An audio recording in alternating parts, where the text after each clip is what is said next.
everyone, Gilbert here, and this is Red Dragon Model Works. Got a couple of things here that I got in the works. Picked up some more stuff from my North Africa group build. Don't have much progress on that yet. I'm letting it sit for the time being. Did a little bit more work on my D-Day group build, but let that sit. I got time for that. I'm gonna have to start cracking on this North Africa group build. Excuse me, that's the computer. But in between that, I got like seven different figures that I have to do for that North Africa group build, and I had to kind of clean them off, soak them off and strip them because I kind of messed up pretty good on them. So anyway, I'm gonna hit those in a few today or tomorrow. So in the meantime, I've been doing a couple of builds here with Freddie, a Stuka and a Zero. Here's the Zero. It's a Hasegawa 148 A6M5 Type 52. Show you guys this in a second because I bought some photo etch for this, a big Ed set. And I was going to start working on that and show you, have a video on that, but I figured no, because I don't have a photo etch bender. And there's a reason I'll show you that, why I think I need that photo etch bender. But in the time being, Freddie and I are also doing kind of like a homie build, not a buddy build, a homie build. We're doing, this is the Revell Stuka. It's also the rebox of the Hasegawa. So Freddie has the Hasegawa, I have the Revell. It's the same kit. It's the exact same kit. Just, Revell reboxed. So we're doing that. Here's all the parts. Don't have much done with that. I picked up a resin seat for it. Because the seat that comes with this, it's not, here, let me show you. It's not too, it's just bland, there's nothing to it. So there's the resin seat for this one. I picked one up for Freddie, so I'll be sending his out tonight. So there's that. It's got some nice. I was gonna buy a photo etch set for this, but I think the details are pretty good, other than the control panel. Now, I was really thinking about getting a resin control panel for this, but the next one I build, you better believe it'll be a resin control panel. There's just something, I'm starting to get into that. I was talking to Michael Cohen C the other day, and I told him, I've come to the conclusion, now maybe some of you guys might not agree with what I'm about to say, and I know that there's a school of thought that some guys don't want to do it. But if I'm going to build one or two, maybe, I should put it this way, if I'm going to build 4 or 5 models a year, good models, I'm talking good ones that I want to put into a show or something, and I'm going to try to dress them up a little bit, if the kit needs it. If it doesn't need it, I'm not going to do it. If the details are kind of soft and they could use some, then I'll go ahead and do it. So, that being said, also, I was out with my friend having coffee with the basement modeler this Sunday, and I've been getting into this Warhammer stuff, and he had these Skavens. So I've been working on them. Let me show you what I got. And they're not really much right now, but these little Skavens here. So I'm putting them together, and then I'm gonna start painting them. And these things are pretty cool, Look at that. Look at the detail on that.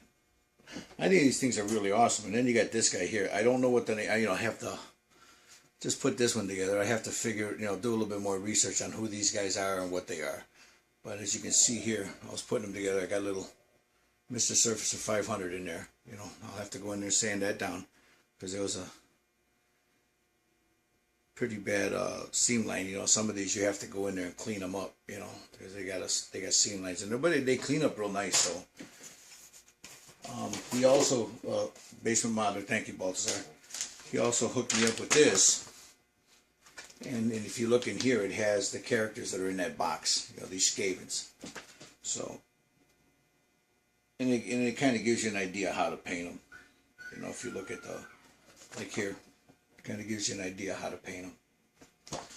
So that's what I've been doing this week.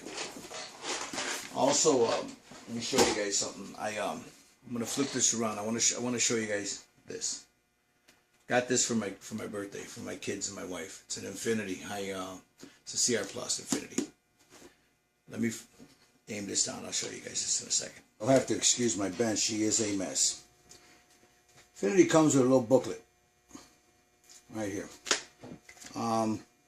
It has some, the instructions. Shows you the different tips that come with it. How to break it down. All the parts right there. Gives you the elements right here, all the part elements. You have German, Spanish, English, and then it gives you a breakdown. How to use it. How to adjust this little knob, and I'll get to that in a minute.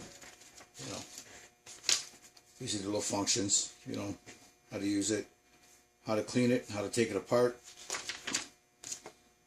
maintenance, and then you got a troubleshooting guide. So there's that. So there it is. Nice little box. Open it up, and there's the beauty. Comes with a quick release. I bought an extra one because I didn't know if it came with one or not, but there it is. Also comes, like I said, it's got a couple of tips, for different applications, and it's got this little spanner here that you'll need to take this apart. You need to use a spanner. But there it is. It's got 2 cups. Actually, this is more like a 3-in-1 because you could take this off and drop a few little drops in there when you want to, just do some touch-ups. You don't need the cup at all. You just take this off, drop your paint right into there. There it is. Then you have this one, and then you have a bigger cup right here. So right now I think this is set up with, and if you give me a second here, gentlemen, I'll be with you in a moment. I believe this is the 0.2 brush that's inside here, and this is a 0.4 right here. I bought a couple of extra ones. If you give me a second, I'll show you. This one's the 0.4, and this one is a 1.5. So that's a 1.5 in there right now, and that's a 0.4. And then I got a couple of extra ones. You never can have them. These are expensive. They're $14 a pop. So yeah, that's a 1.5, and that's a 0.4 millimeter. But there's the airbrush. I mean, this thing is a beauty. And then when you dial this in to a certain pressure, or it's got like one of those. Say you're doing a little line, and you don't want to. When you're pulling it back here, you dial it in back here to how fine the line you want, and then you press that, and it locks it in. So it'll keep doing it until you do that. Press that button and pull it out. I've already used it, guys. It's a great airbrush, man. It's an expensive airbrush, but my kids got it for me for my birthday, and I was pretty excited when I got it. So I have a couple of Badger 150s that I use when I spray Future and other things. But then I have my 2 Iwatas. This is my Iwata HPC Plus, and this is a Revolution CR. This has got a 5.5 needle in there. That's got a 0.3 in there. So you got a 0.3. I'm sorry, you got a 0.1, 1.5, 0.3, 0.5. So that's the way I have them set up, just like this. Fine. So they're set up that way. I love my Iwatas, but this thing here is the cat's ass. So I just want to show you guys that. I'll have another review on it when I'm doing some painting. I'll show you guys how it works. I'll take it apart, show you the insides of it, and all the other good stuff. So that's what I got for my birthday. Now, I mentioned that I was working on a Zero. Oh, I showed you guys the gun, right? Oh, here's I still need to, if you give me a second here, fellas. I got this done. I need to dirty that up and weather it up a little bit. I still need to put a wash on this. You know, I was going to put that little green in there, but I think I'm going to leave it alone. So once I put the wash on it, it'll darken it up to the way the 222 looks. And then I need to come in and touch the gun sight up here. You know, these up in here, you know, just add some black to certain pieces. Right in here, you know, dry brush a little bit in there. Needs a little dry brushing. There's a little pin that goes in here that keeps this from moving around. And then I also have the, if you give me a second here and I'll show you. I lost the wheel, it's around here somewhere. Here we go. I got this guy that I'm going to sit off to the side with it. The trailer that goes with it. So that'll be set off to the side. And I was going to put a guy sitting on this, you know. But this is going to be set off to the side of it. So, and I think that's it. I'm not going to add any more to that diorama because, like I was telling Mike, it's already becoming a Cecil B. DeMille production, and I don't want it that big. So here's this. The Mitsubishi A6M50 Type 52. It's a Hasegawa.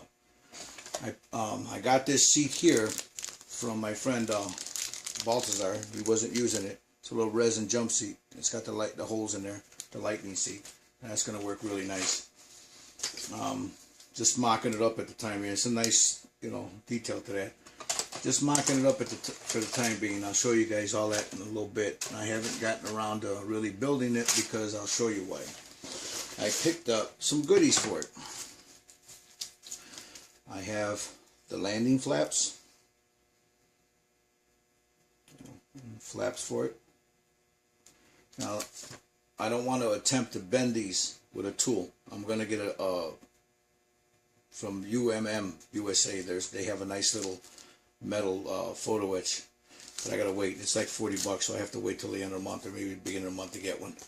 But I don't want to attempt to bend this, all this right here, with just a you know, like a flat pliers. So I'm gonna get a photo etch, so that'll be a nice clean bend. So you have these that came with it. There's other, what else is in here? I think these were the only ones in this one. So you have those. You got some masks. And then you have these guys right here.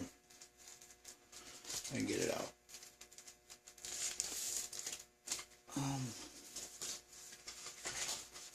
You have, of course, for the canopy. And then there's also, you know, all the stuff for the canopy. There's the dials and everything. So you got those. All the photo etch for that. And then here's for the wheels, and inside the wheel wells for the motor. You have all that right there. This is for the guns. There's the other thing I'm picking up is some metal barrels for these, or I'll make my own. And then here you have parts for the cockpit. Now here, see, this is for an A6 M5C. Everything is correct. It'll fit the M5A Type 52 except for that seat. That seat in later ones, they made a steel one that didn't have the lightning seat in there, so therefore it doesn't have the holes in there. But man, look at those. Look at that detail in that. I don't know. I'm going to use that resin one, and I'll just hold on to that for some other time. But there's that. And that's the photo etch for this zero. So that'll be on the docket as soon as I finish up these two that I'm doing now. I still got a few other ones that I need to do, guys. I'd like to get my Tidarium shuttle done, and that one there, it's just sitting off to the side for now because I keep picking up other stuff. So I'm not going to be doing any other bills other than what I'm clearing off what I have on my desk first. I got a car build that I'm doing too that I'd like to get done. So, oh, let me stick this back in the box. Right there. So that's going to be another build. I still need to get the photo etch barrels. If I don't know if I'm going to make the brass barrels, or I'll make my own. One of the two. The only problem with making my own, I can't flare them off at the end. I'm going to try it with a little tool. I have, let me see if I can find, I have this right here that I might be able to heat up the end of it, put this in there and see if I can flare it out some. We'll see. I have a couple other tools that I can use, but we'll see. If I can flare them out, I'll make my own. If I can't, they're only like $5. But that's this guy right here. Here's the figures. Like, as I said, I cleaned them off. You know, I had to strip them, redo them, because I really messed them up. There's the motor. I got 2 of them for the 0. So, let me pull this up. Be right back. So, that's where I'm at right now, guys. I'm in the process of editing another video here where I'm painting these figures. I have another one here where I'm working on this Stuka. So, that should be uploaded in about an hour or so after this one is. Maybe longer, it depends on when my grandson wakes up. But there's another thing I'd like to mention. I got a message from a brother named Fondman1, Willie. That was a kind, you know, that was really nice of you, brother. No, everything's okay, man. It's just, you know, it was a long winter, man. Long winter. And trying to come up out of it, you know, and, you know, you gotta take a break here and save up a little bucks, you know, to buy the paints and stuff you need. You know, I'm not like these other guys, man. I don't have the resources they do, so you gotta pick and choose what you got, man. But thank you, brother. Thank you, Fond Man. I really appreciate it, man. I'll remember that, man. That was a kindness, man. It was a nice message you sent. There's a shout out to my brother Clover and Cross, Steve. You guys gotta check that brother out, man. He's a hell of a painter, man. And of course, I've said it before. S. Roth 88. You know, that brother's good. You know, I saw this truck he was doing. I believe it was a racer, if I'm not mistaken.